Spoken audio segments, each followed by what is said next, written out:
Improving public education is a common talking point in any election, including Tucson's. While Red for Ed led to pay raises for teachers statewide, underfunding remains a persistent challenge. That's according to Pima County Superintendent of Schools Dustin Williams. Lorraine spoke to him recently about ongoing issues in the classroom. Last year, the big talk was Red for Ed, more funding in the classrooms. The state legislature said, okay, here's the money.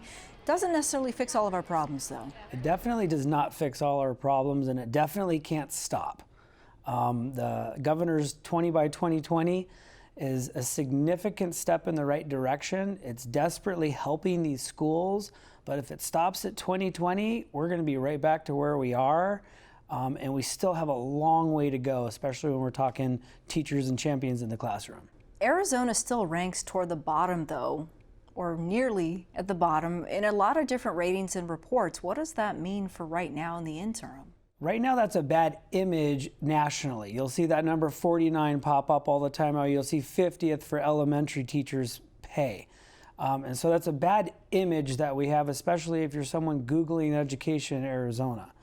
And what that also means is when you're a professional thinking about getting into the industry, you want to be in an area where you rank good. I mean, people want to go to good teams when they play sports. It's the same thing as when you get into a profession. So when we have these low rankings, it doesn't help grow the profession. The state legislature, the governor said, okay, more money for other support items, things like school resource officers or counselors. As we know, there are counselors missing from schools. I think the number is 1 to 800. How do we get there? So we rank last in the nation of counselor to ratio. It's actually 1 per 900.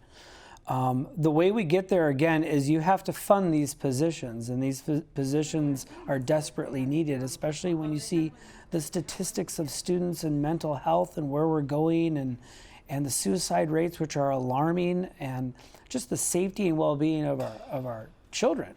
And most importantly about an SRO is we don't want them policing. We want them to be a relationship builder and basically like a counselor. You're superintendent of Pima County schools. There are some schools that are doing very well. There are others who are still in a whole lot of need.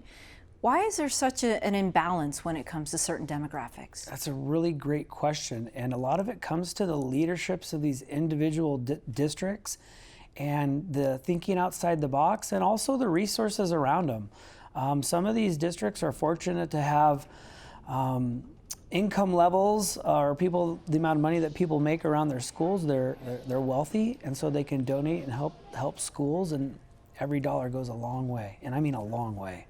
And it's not just the tax revenue. You're saying that there are people who could kick in tax donations, for example. Absolutely. So if you have families that can afford for district schools or public schools the $400 tax credit every year, if all the families can basically afford to do that, that is a tremendous effort for those schools. If you have schools and parents that can't afford it, those are just dollars and opportunities that aren't available. I know we've talked a lot about challenges in schools, but there are probably some gains, some things that you do want to tout.